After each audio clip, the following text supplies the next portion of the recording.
And that's why you should never play Wonderwall. What's going on, everybody? This is the Coverbandconfidential podcast, the podcast for cover band musicians and band leaders to learn how to rock more and suck less in Atlanta, Georgia. I'm Adam Johnson. In Greensboro, North Carolina, disagreeing, Dan Ray. I think this is going to be one of those episodes where we're kind of on the opposite sides of the fence. That's fine. I love those. I think this new look for me is a good counterpoint to yours. You have gone full stash. Yes. Everything else is sort of pruned. Yeah, so I went with like trimming my beard and then it just kind of like ended up here. Amber was like, am I a frog? And I was like, what do you mean? I was like, are you boiling me? Like you're just going to like trim your beard and then it's going to get a little shorter. Then all of a sudden you shave your face. And I was like, I don't know. And then I ended up doing it. And she's like, oh, I'm the frog then. I was like, okay, maybe you are. So I went ahead and did it. It's something I've been thinking about for a long time. And I am now at a weight where it made sense to do that. It's weird though, because like every person that I've talked to since I did it was like, man, have you lost some weight? I was like, well, yeah, I over the course of the last 6 months, I've lost a lot of weight, but I was this weight like the last time you saw me, but I wasn't shorn. So. Right. There's a certain Freddie Mercury-ness to it, if I can say. Listen, from the genetic standpoint, like my dad had a mustache my entire childhood. So I feel like I am like predispositioned for this look. I've just never really had the brass to go for it. Yeah. And I like it. Amber's not convinced. Literally the last thing she said before I came down here is like, I miss your beard. So I'm feeling newly empowered with this. And I feel like in the 80s kind of pantheon, I feel like I'm in a good position, I would say, to have this kind of look. So I'm trying to embrace it. And so far so good. I have talked about shaving my beard every summer, essentially. I look at the summer coming and I'm like, I got to get out from under all this. And the fight that I have from the women in my life is strong. And so probably I'll prune it down pretty good in the next week or two, but I doubt I'll go clean shaven like you have. Yeah, I have to like buy razors. Like it's been a while. Right. Yeah, I would have to equip myself to do that. Takes a whole overhaul. What's going on with you, man? You know, recovering is going on as always. I am feeling stronger week over week. It's interesting because it's now become, what do you call it? Asymptotic. I'm approaching perfectly fine, but the rate of approach is slowing. So I would have told you 2 weeks ago that every week is massive improvement.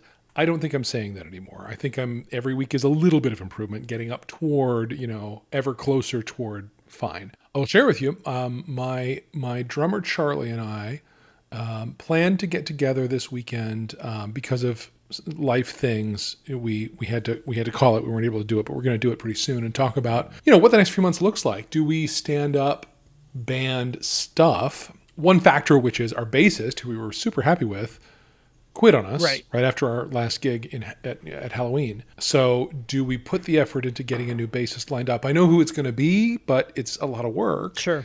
And I'm going to get the other foot cut on in October, and we're going to have this whole thing all over again. So is it worth getting momentum going about that? I think what I'm going to talk about with him is keeping it unplugged for a while, which means we won't need a bassist. He and I have gigged with me on Acoustic and him on Cajon, and it's been super fun. Yeah, like a duo thing. Yeah, we could bring Taylor in on fiddle and vocals, and it could be sort of the unplugged version of the band. We wouldn't need a bassist. I believe we could probably do that show from muscle memory today if we went for it. And that may be what we do until sort of summer of 2026. But I want to chat with him about that. I don't believe he's a listener of the podcast, but if he is, I've just spilled the beans on what I'm going to propose to him, which is fine. I do have those moments where like some of the guys listen and some of them don't. And so it's weird when you're like talking to your friends. I was like, did you listen to the show this week? Yeah, right. It feels it's a little odd. Yeah, you're putting out in public something that probably really ought to be a private conversation, but yeah, and sometimes it's just a timing thing. You don't get in front of somebody. But speaking of that whole thing, actually, I had the first like FaceTime meeting with our guitar player since we played like in February. We really haven't spoken, and talking through the logistics of this next week. So the week of Memorial Day, starting this coming Sunday, we have 3 gigs in 7 days. 2 of them are live band karaoke gigs, and then we have an 80s gig with a sub bassist. But the sub bassist is a guy that's subbed with us 1,000 times before. So it's one of those things where like I don't feel like we are at a disadvantage. I feel like we're as strong as we could be, even down a man. Which is a good place to be. Your number two bassist anyway, right? And, and I feel fortunate that we've got a deck stacked so well that like we can slot somebody in without it feeling like any ground's lost. It's great. We are adding Call Me Al, which is one that we haven't done before. And I had reached out to him. I was like, hey, the client requested this. Could you do this? And he just sent me a video of him playing the bass solo that is in reverse. And I was like, that's all I needed to do. Well, but is that... Right.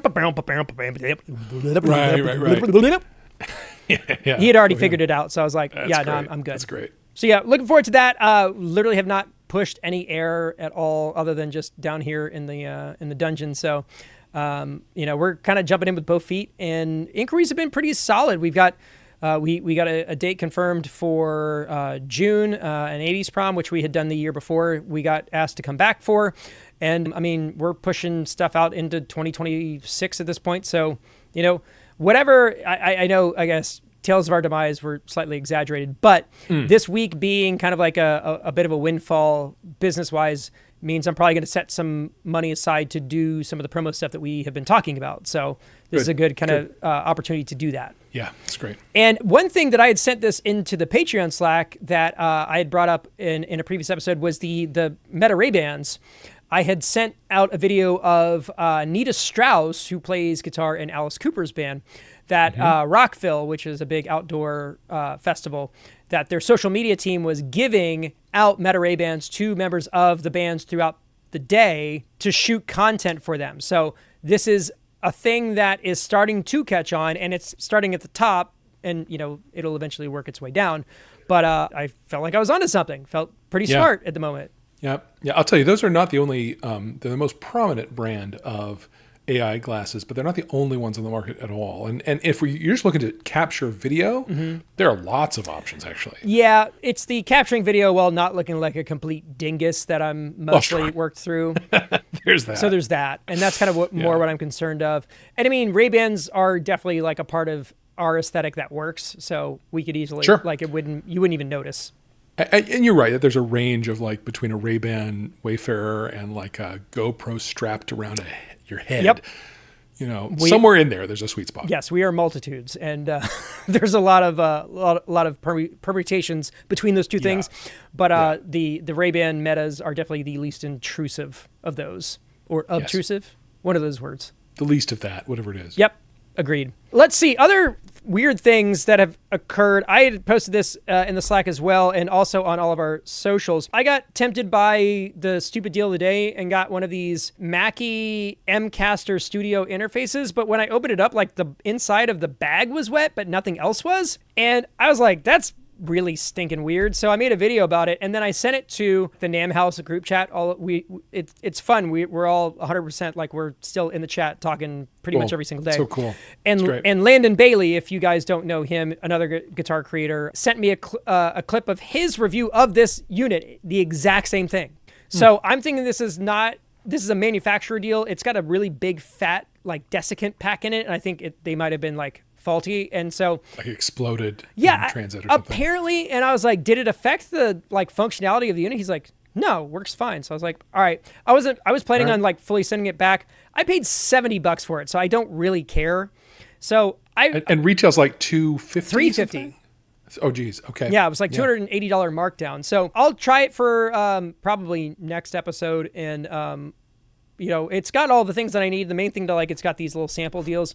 So when we do the title package and the deedle deedles as we call them, deedle deedles, yes, and the wrap deal, I can just like push the button as opposed to adding them in post. So I figure there's an upside to that. Plus, I could throw like a wrap horn in there or something, or we can make different sound bites for different portions of the show.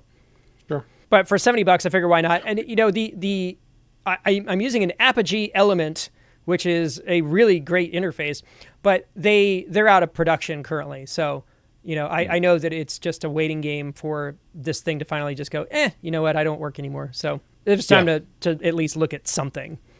Yeah.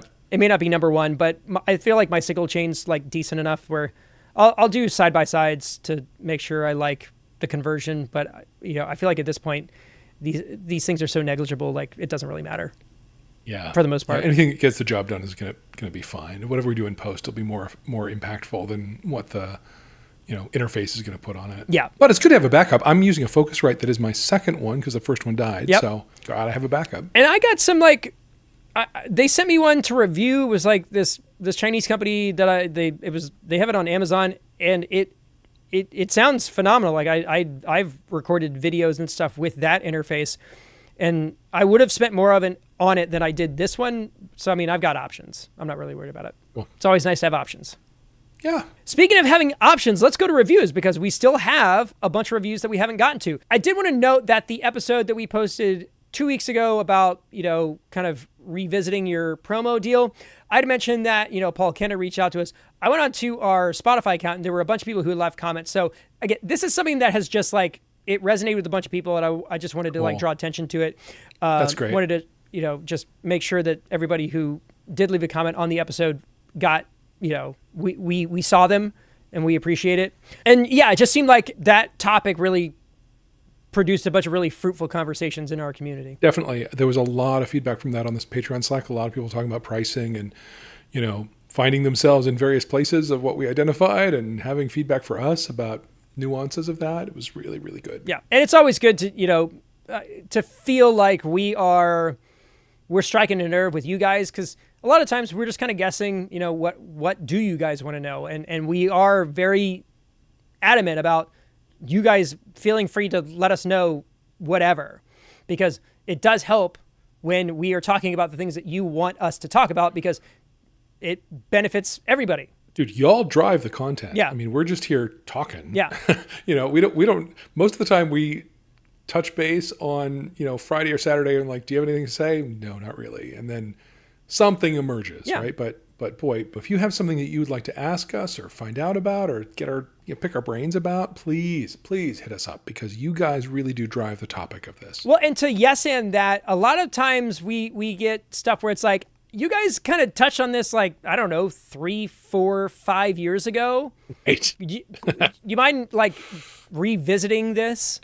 Right. Even stuff that we've covered back in the day, there's been enough time that's passed that it's probably, it never hurts to, retread something that's already been covered. Anywho, let's go into this review. So this is a 5-star review on Apple Podcasts. This is from, I don't know how to pronounce this. It looks like acid with a B in front of it. So is that Basid? Backid? Yeah, let's say Basid, like they're a bass player. I don't know if they are. Sure. I like it. Yeah. It's a well-justified choice. Yes. I like it. 5 stars, helpful tips. I enjoy listening to this podcast because it is giving me interesting and useful tips. I play in a music school cover band. The tips they give have helped me learn how to play better with other players and think about how to play and entertain better when we take our band out of the schoolhouse and play at venues. So this is a younger person, it appears. Yep. Maybe from another country? Possibly, but I love it. Yes. I love it. I love everything about this. There are many more dynamics to playing than striking notes on your instrument. Nailed it. That's true. That is totally true. The audience is looking for engagement, enthusiasm, energy, and much more that must be considered, and I've learned a lot of that from this podcast. So big thanks to Basid. Basid. They're going to come back and say it's actually pronounced this way, and we totally borked it, but that's okay. Bakid. It's pronounced Smith. Yeah, with a silent B. Yes. So if you have something nice to say that I can show my mom, leave a review. We'll and if not, we'll enjoy it, but not read it on the podcast. Sure. There's plenty of those they'll make the back channels or, text deals. Speaking of which, I did send one to Dan. This was probably a year or so ago. I had made a comment about Trogley. If you don't know Trogley's Guitar Show, he's another YouTube channel. He is basically the be all end all of Gibson guitar content. And at some point I was talking about my 2 white whale Gibsons from the late 90s, early 2000s, and was mad at Trogley because he had done videos about them and the resale value on both of those guitars had jumped up exponentially. And so I made a clip that was damn you, Trogley. And Trogley found it and left a comment on our short of that. And I said, well, maybe sending me a purple SG Goddess or a white SGZ would make us even. He has not responded, though. No. Well, know. We'll see. On another note with YouTube, I did get an email today that we have hit 950,000 views. So They just really want you to know. They want you to know at every possible milestone. yeah, but we're 50K away from 1 million. That's no small feat, and it's been a pretty regular clip. Yeah. It feels like every other week we've hit one of these. So it's it's not nothing. Yep. Listen, find links, send them to your bandmates, get us over that 1 million. That would be rad. We'll have a whole blah, blah, blah Yeah, when and that I'll have the happens. button. Exactly. Yeah. The rap horn, we'll celebrate it. Yeah, if you want to hear the rap horn, get us to 1 million, and I'll give you a rap horn guarantee. Yep. Okay, feel like that's all the catching up we needed to do. You have anything else? No, I think we're current. Okay. So there were a couple of things you wanted to get into, and there was one topic that literally fell in my lap as I was coming back to do this recording. And to be clear, I've just heard the headline and I already disagree. So Yes. let's just dive into this. Okay, so we're in this particular season where our son, who's in high school, is going to all of these different grad parties, and so we've been on a bit of a social kick, going from house to house and interfacing with people you don't normally hang out with, and just kind of general stuff. And we were at a house this evening and saw a bunch of instruments laying around, but I am 100% not that guy. I'm not interested in drawing attention that way. I don't want to do that, normally. I am perfectly fine to just blend. But I was sitting, hanging out with my wife and some of our friends, and one of our friends just grabbed an acoustic guitar and put it in my hands. And I was like, okay, at this point, it's just different. You're not drawing attention to somebody has You've been asked. Yes, I have been tasked with an objective. Right. So you had a couple of things that you wanted to ask about that. It's somebody hands you an acoustic guitar, what do you do? Yeah. So in my case, the thing that I like to play on an acoustic, and I do this, this is kind of like the Guitar Center thing, is I just started playing Dance With Me by Orleans. Just because it's a cool song and it's got some fun changes in it, and I feel like it's got, it's just it stands out in a way that's do you sing it? Yeah, I will. At this point, I was just getting a feel for it. Yeah, but at this point, you're performing. Yes, to a degree, and the thing about this is that this is another thing that we're kind of finding out is that a lot of people in this area. I hear that too. Siri picked it up. So it's playing the song. Oh, that's hilarious. Hey Siri, stop music. That was funny. I think I'm gonna leave it in. Okay. We'll just leave that in. That's funny. Yeah, Siri volunteered the song. And so the dynamic here is that a lot of parents of high school age kids are older than we are. Mm-hmm. Well, then you are. Right. In my case, in my early 40s, these people are more like their later 50s. So you are kind of looking at what would people resonate with? And so I leaned into the older stuff. Yeah, I played some Orleans, and I was playing Mr. Big and Extreme, the power ballady stuff, because that's a bit more of the kind of flavor that they would be into. But what's your go-to? Somebody hands you an acoustic. What's the first thing that comes out of you? I have a story to tell about this. Okay. I was at Disney World, and my family had already left. I was headed to a conference, and so that bought me a day there on my own, and it was fantastic. If you've ever had a chance to do Disney World on your own for a day, it's like a spectacular thing to do. And I had met some people who are members of the Disney Day Drinkers Club, which is a Facebook group. Mm-hmm. And I had bought a challenge coin that identifies you as somebody like that. And I'd met a couple at the Nomad Lounge in Animal Kingdom. And then I had hung out with a really cool woman at the bar at the Yak and Yeti restaurant. Yep. And then I ran into them all and brought them to my table at the Restaurantosaurus Lounge. And so I was drinking across Animal Kingdom. Sure. There's a thing that happens. There's a particular cast member who walks around with a guitar, and their shtick is they are a scientist at the Dinosaur Institute. Sure. Whatever it is. And this guy comes up to your table with a guitar and he chats with you and finds out about you and then improvises a song about you. And it's good. He does great work. And I didn't know that was where we were headed when this guy with a guitar walked up to our table and started chatting with us. Cast member, in cast member garb. Yep. And he's asked me, what do you do? What's your thing? And I said, well, I'm in my professional life, I'm a product manager and, but I play music too. I gig. I'm a performing guy. He's like, oh, you want to play a song? It's like, well, if you and my friends from the previous bars were like, like all about it. So he put his guitar on me and handed me a pick. At this moment, I'm like, am I performing or am I causing sing-along? And I decided I'm causing sing-along because I was a few drinks into the day and they all were too. And the place was full of people who were enjoying the bar. This choice obviously had to be Wonderwall. And everybody sang along with me. Everybody did it. I did a verse and a chorus. I got out. So I didn't suck up this guy's time. He had a show to do. Yeah. But yeah, Wonderwall is my choice when there is people, essentially my age or 10 years either side of me. Sure. And it turns into a sing-along. It's a sing-along. It just does it. So it was a good time. That was what I would have picked. If somebody put a guitar in my lap, that's where I would have gone. Now, do you do full Liam? Because I tend to. Oh, yeah. So it's not just today is going to be the day when they're going to throw it back to you. Oh, yeah, for sure. Yeah, okay. I co-sign on this. Got to.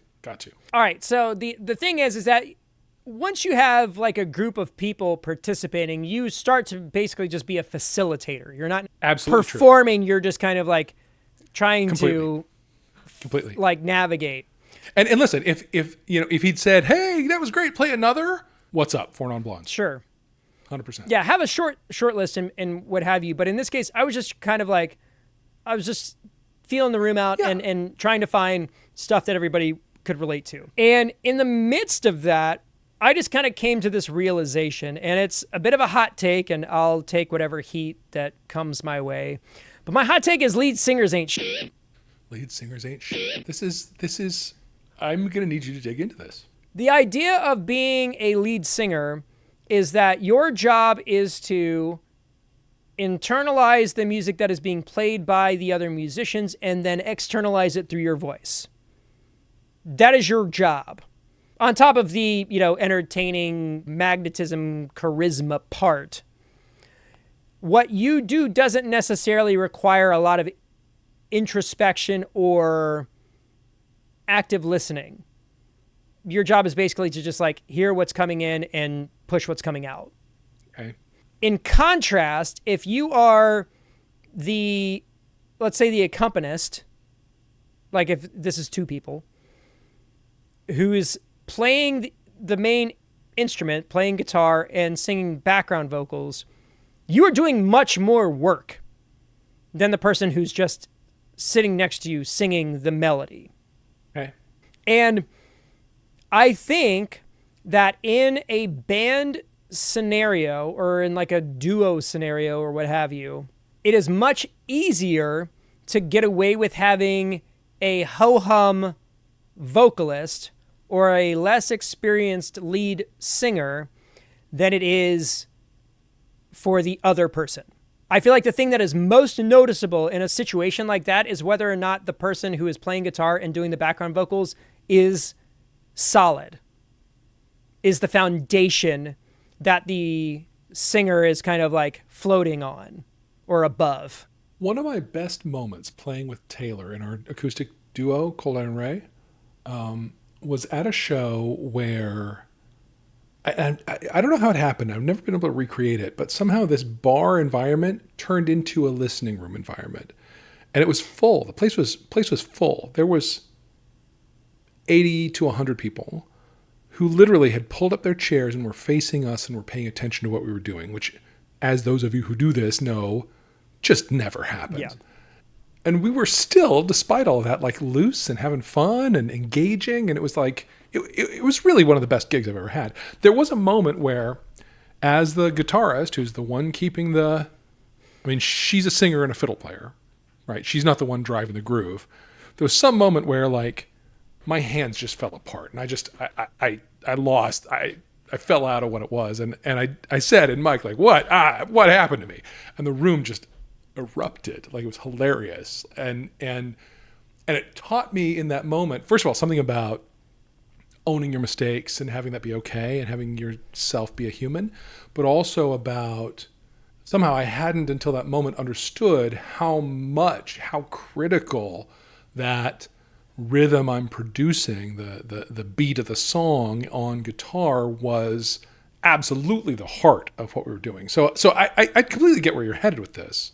I think there's some truth to it, but I think I have some nuance I want to add in just a sec here.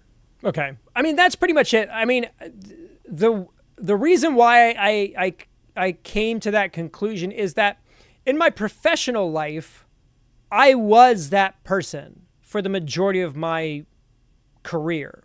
The lead singer? No, I was a person who was a side person. Yes, I was a sideman who did backing vocals.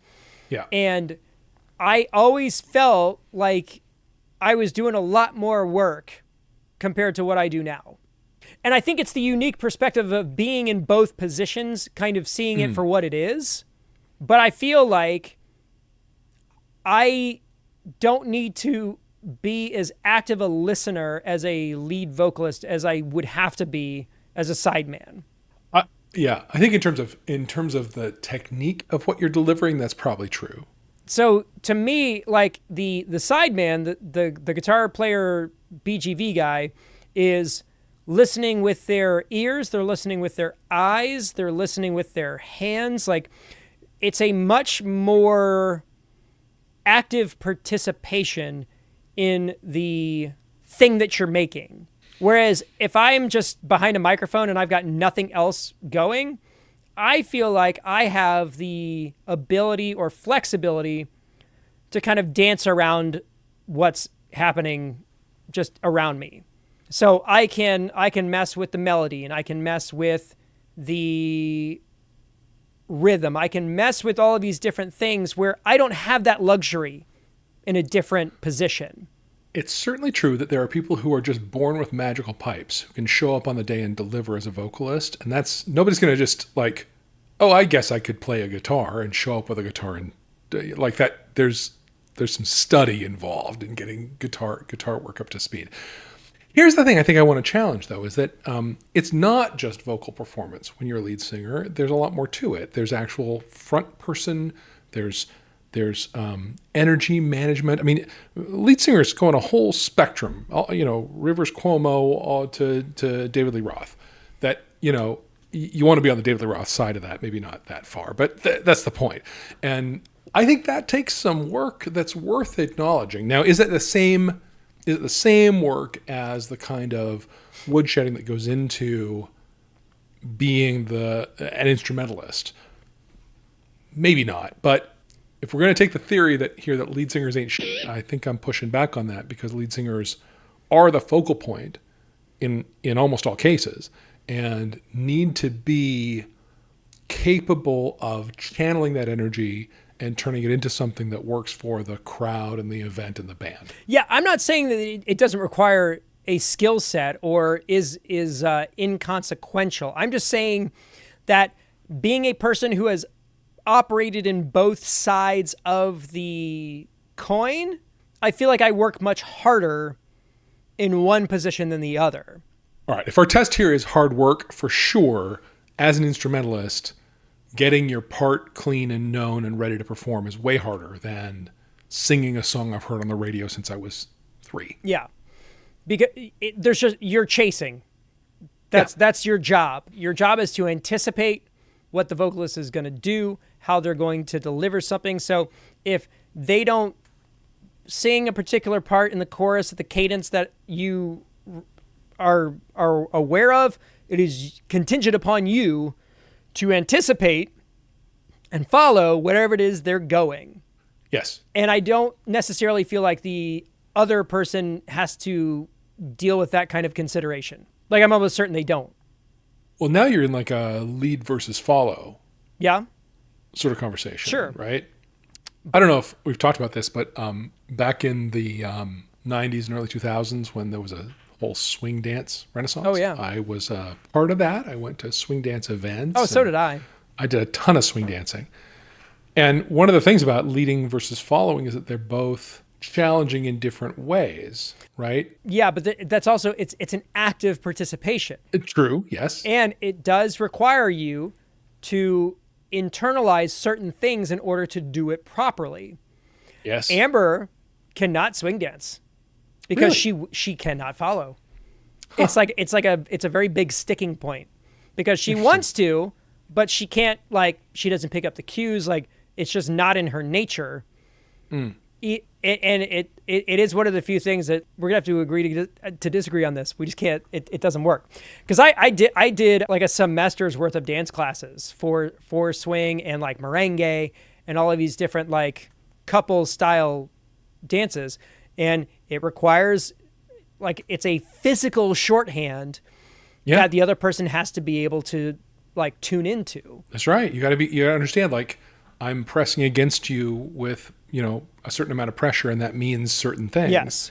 Yeah, Or absolutely. I'm throwing my elbow, and that's a way to tell you that we are going to disconnect from this particular grapple. I'm tossing you out a certain way, and that means you need to step in a certain way and then catch me. I'll be there when you're done with this move I'm sending you on.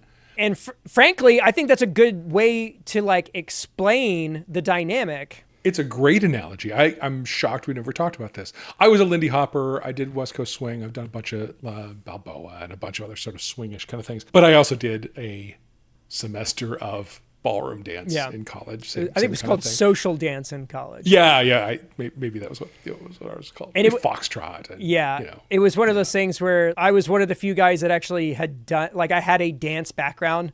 And so you'd get to dance with like the instructor, and she would be like, You're go fine. with them. You don't dance with her. Yeah, don't worry about that. Right. So yeah, you get preferential treatment, and you're just like, sorry, I'm good at this. And you learn the details of a particular dance, right? You learn your slow, quick. But then you're right that it has all kinds of implications for the social interactions on stage in a band, because there is like that moment when my drummer Charlie and I hear each other doing something, and we both sync up on it because we know the lead and follow patterns around there, and we kind of can catch each other, and it's magic, and the audience doesn't notice or care, but we do. And so your assertion here is that the work of following, which is essentially what a side person, a non-lead singer person does, is harder work, more work than just kind of throwing lead out there and letting the band follow you. Yes. That's my assertion. Might be true in bands. I'm not sure it's true in social dance, but it might be true in bands. Yeah, I mean, that dynamic doesn't, translate in every other scenario, but it was just one of those things where tonight my job was to, let other people sing while I kind of like made sure that the plane got landed at the end. Right. And so my job was to just be a facilitator and not the center of attention in that moment. So, coming in with the right BGVs. And I think, like, I still prefer singing harmonies. Me too. I've been in that position for so long that it's just kind of like the default mode that I go to. Because I feel like the harmonies and that kind of stuff just adds the color to the performance. And because you can have a singer that, nails whatever song, but the thing that makes it feel like you remember it is the vocal stacks. And that's where, that separates the men from the boys, if we're using that terminology. But that, as far as like the difference between good bands and great bands, that's where it is. Yeah. And for me as a kid, like, I was always singing along in the harmony line. I was never singing the main vocal. I was picking up the, for me it was Pink Floyd, so I was always singing the Richard Wright line, the fourth above. Yeah, it's more fun to be like, when I was a child, I caught a fleeting glimpse. It's way more fun to do that than 100%. Than the David Gilmour line. Yeah, totally. Well, and so what you're hearing in this episode is two performing arts nerds going, I'm good at being in a rock band because I was a theater nerd who did choir and learned how to sing the baritone parts. And crucially, social dance. Yes. I mean, yeah, I was in show choir in high school. It was Yeah. that or band, and what can I say? The girls were cuter in show choir, so They always. there are worse things to be I don't than know. a straight guy in a dance company. I did the first chair clarinet in band, so I that was worked out. first chair, third trumpet in middle school, and kind of realized that was like probably my lot in life. And I was like, maybe not. Maybe this isn't for me. Yeah, I was first chair trumpet, and I was dating the first chair clarinet. Whew. So that was a good time. Hot and heavy. Good time. Yeah. So yeah, the amount of singing counter melodies in chorus growing up made me very well equipped for that job. It also, Totally. like in the studio though, it was something that I also was able to kind of like develop a skill set for, which is vocal production, because when you're writing songs and you've got, you know, these vocal lines that are being kind of like, these melodies are being generated on the spot. Well, once they're laid down, you've got to figure out, well, where are you going? Are you doing the fifth above? Are you doing like a third? Like, what does the stack feel like? And how are you going to be able to like replicate that? And yeah, that's always been something that I really enjoy doing as far as like the creative process is building the stacks and that kind of thing. Figuring out where you can add really nice harmony moments or tension and dissonance and like all of those different things. Yeah, I mean, it was something my family always did as a kid. You know, on long car trips, we would sing 4-part harmonies together. That was just kind of where my brain got set around those things. So basically, your life was like that scene in Step Brothers. Yeah, where everybody's singing "Sweet Child of Mine." Yes. Wasn't "Sweet Child of Mine" usually, but yes, fair, that kind of thing. That's my 2 cents. You know, if you think that I'm full of it, let us know. Coverbandconfidential@gmail.com. I'm willing to hear you out, but I'm not willing to change my opinion. In case. Listen, all I have to work with is the 20 plus years that I've been playing professionally, and the amount of conversations I've had with people over the years about this particular kind of work. And listen, being a lead vocalist is not something, it's not an enviable position straight up. I would much rather be the BGV guitar guy than the lead vocal guy in most scenarios, because the guitar player background guy in every other scenario is doing less work. So I think the exchange here, and I think this is really, I'm trying to land the plane. I hear it. For a lead vocalist, the majority of your work is happening the day of, up until the performance happens. And during, I would say. It's the mentality of like going out there and delivering, and it's taking care of your voice and like doing all of the things you've got to do in order to prepare to do that thing. Whereas the guitar player, more than likely, he's walking up dry, hasn't given it a thought. He's eaten whatever he's wanted to eat before the gig. He's drank whatever he's wanted to drink. Last few months, he's been shedding and working and brutal. It's been over, you know, and he's ready. He's good. He's good to go. Yeah. Like, he just needs to stay out of his own head, and he's good to go. Yeah. So for that hour or so on stage, he's locked in and focused. Yeah. But the singer's been doing it all day because they've got to maintain. There is something to be said about like your body being your primary instrument, and being a full-time touring vocalist is a pain in the butt. And I would never go back to it. It's a lot of work, and it's got very little to do with the time that you spend on stage, frankly. Right. Whereas with the Sideman deal, it's the exact opposite. You can kind of do whatever you want, and then you show up on stage, and then it's time to work. Well, but I mean, you've done the work over the last 12 weeks. Sure. But yeah, that's the thing. But yeah, you're not necessarily going like, should I drink this whatever beverage? Right. Yeah, very little impact. We hit the stage in like 3 hours. Is it okay if I have this iced tea or whatever?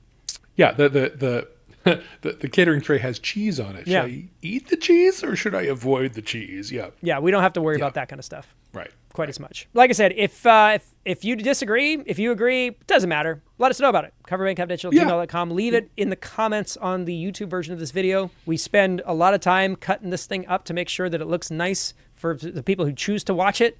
But most of you are just sitting or driving or on a treadmill or whatever, listening to it. Just know that a lot of work went into it either way. We cut out all the bad parts and we left in mostly just the good parts. And we're a mere 50,000 views away from 1 million. A million.